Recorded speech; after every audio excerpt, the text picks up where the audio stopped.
So, we've already talked about oil numbers like 0W20 and 5W30 and what those numbers actually mean. But today, we're going deeper. What do those letters on the oil bottle mean? You've probably seen things like SN, SP, and now SQ.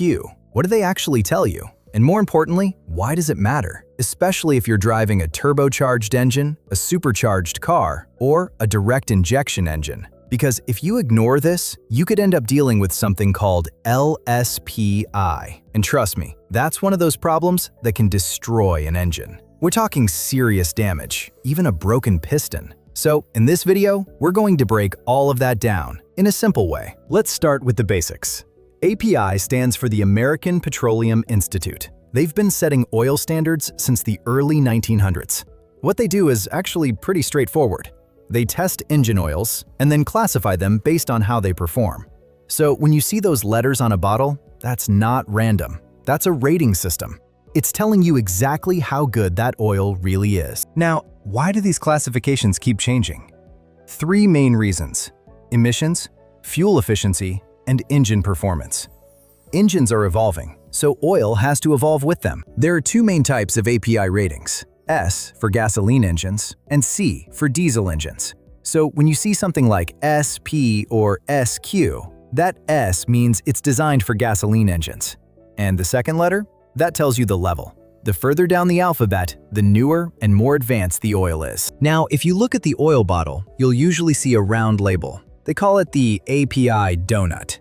Inside it, you'll find the oil grade, the engine type, and the performance level. Everything you need in one simple label. But here's where things get serious. Oil isn't just about thickness, it's about protection. And there are 4 key things that define a good engine oil. First, heat and oxidation resistance. Can the oil handle extreme temperatures without breaking down?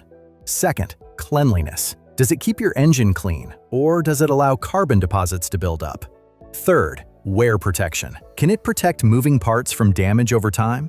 And fourth, the most critical one for modern engines, LSPI. LSPI stands for low speed pre-ignition. Under normal conditions, here's what happens. Air and fuel enter the combustion chamber.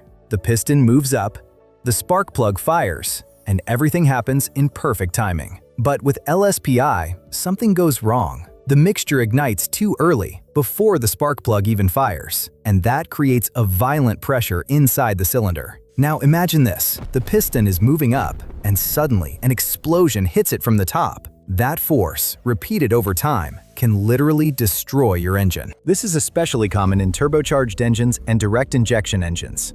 And that's exactly why newer oil standards were developed. So what's new with the SQ rating? Here's the key improvement. Older oils could protect against LSPI when they were new, but as the oil aged, that protection started to fade. With SQ, the oil is tested even when it's used and degraded, meaning it still protects your engine even near the end of its life. There's another important upgrade too: timing chain protection. The new standard reduces how much the timing chain is allowed to stretch, because even a tiny amount of stretch can throw off engine timing, and that leads to poor performance, noise, and long-term damage. Now let's talk about compatibility. Oil standards have evolved like this, from SA, SB, SC, all the way up to today's SQ. Here's the rule. You can always use a newer standard than what your engine requires, but you should never go backwards. However, there's an important exception: older engines. Modern oils have lower zinc content and stronger detergent additives. That's great for modern engines and emission systems, but it's not always ideal for older engines, especially those with flat tappet camshafts. So if you're driving a classic car, something from the 70s for example, you might actually be better off using older oil standards like SG or SL. So to sum it all up, always use the oil recommended by your manufacturer. If you have a turbo or direct injection engine, using the latest standard like SQ can make a real difference. Better protection, better fuel efficiency, cleaner engine, and a longer lifespan overall. If you've got questions, drop them in the comments, and I'll see you in the next one.